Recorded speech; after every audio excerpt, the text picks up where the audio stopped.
Hi ಎಲ್ಲರಿಗೂ. ನಾನಿವತ್ತು ಹಲಸಿನ ಇಡ್ಲಿ ಮಾಡುವ ರೆಸಿಪಿಯನ್ನು ಹೇಳುತ್ತೇನೆ. ಇಲ್ಲಿ ನಾನು ಒಂದು ಪ್ಲೇಟಲ್ಲಿ ಹಲಸಿನ ಹಣ್ಣನ್ನು ಕಟ್ ಮಾಡಿ ರೆಡಿ ಮಾಡಿ ಇಟ್ಟಿದ್ದೇನೆ.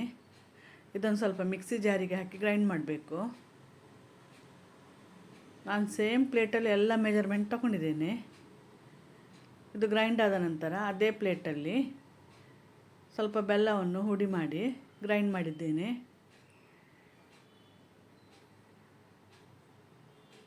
ನಾನಿಲ್ಲಿ ಸಪ್ರೇಟಾಗಿ ಗ್ರೈಂಡ್ ಮಾಡ್ತಾ ಇದ್ದೇನೆ.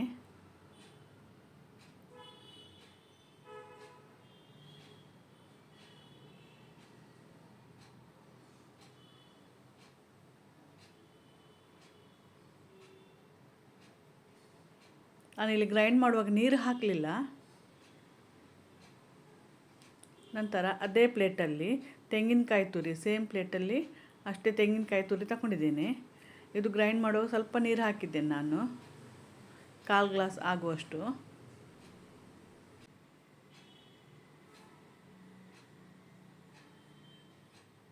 ನಂತರ ಸ್ವಲ್ಪ ರುಚಿಗೆ ತಕ್ಕಷ್ಟು ಉಪ್ಪನ್ನು ಹಾಕಿದ್ದೇನೆ.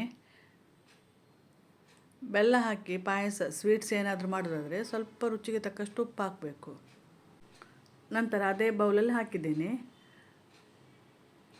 ನಂತರ ಇದಕ್ಕೆ 1.5 ಗ್ಲಾಸ್ ಆಗುವಷ್ಟು ಅಕ್ಕಿ ರವೆಯನ್ನು ಹಾಕಿದ್ದೇನೆ.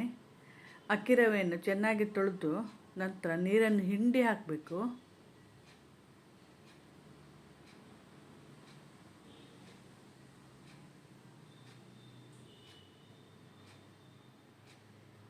ಈ ಥರ ಹಿಂಡಿ ಹಾಕಬೇಕು, ಇಲ್ಲಾಂದರೆ ಸ್ವಲ್ಪ ನೀರು ಹಾಕ್ತದೆ ಹಿಟ್ಟೆಲ್ಲ.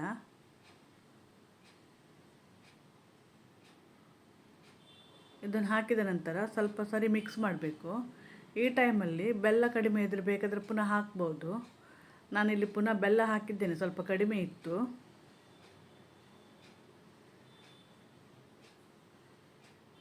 ಪುನಃ ಬೇಕಾದರೆ ಗ್ರೈಂಡ್ ಮಾಡಿ ಸಹ ಹಾಕ್ಬೋದು, ಹುಡಿ ಮಾಡಿ ಸಹ ಬೇಕಾದರೆ ಹಾಕ್ಬೋದು ಬೆಲ್ಲವನ್ನು.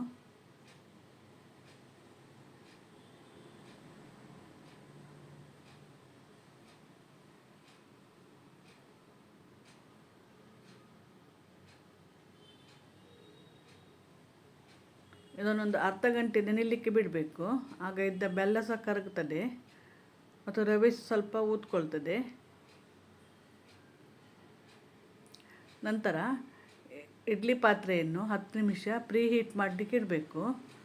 ನಂತರ ಇಡ್ಲಿ ಬೌಲಿಗೆ ಸ್ವಲ್ಪ ತುಪ್ಪದಿಂದ ಗ್ರೀಸ್ ಮಾಡಬೇಕು.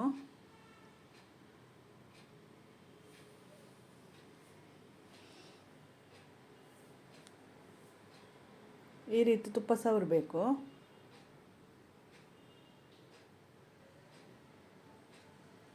ಇಲ್ಲಾಂದರೆ ಇಡ್ಲಿ ಪಾತ್ರೆಗೆ ಇಡ್ಲಿ ಹಾಗೆ ಅಂಟಿಕೊಳ್ತದೆ.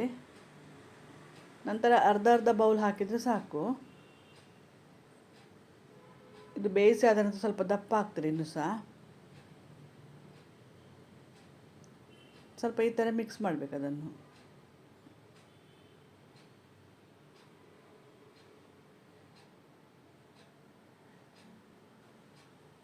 ಇಲ್ಲಿಗೆ ಇಡ್ಲಿ ಪಾತ್ರೆ ಬಿಸಿ ಆಗಿದೆ.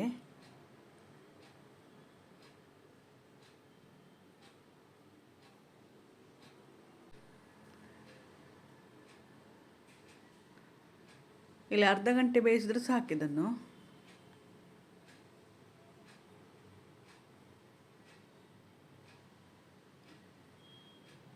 ಈಗ ಅರ್ಧ ಗಂಟೆ ಆಗಿದೆ.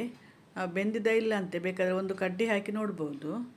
ಹಿಟ್ಟು ಅದಕ್ಕೆ ತಾಗಿದ್ರೆ ಬೇಯಲಿಲ್ಲ, ಇನ್ನು ಪುನಃ ಬೇಯಿಸ್ಬೇಕು ಅದನ್ನು. ಇಲ್ಲಿಗ 11 ಇಡ್ಲಿ ಆಗಿದೆ.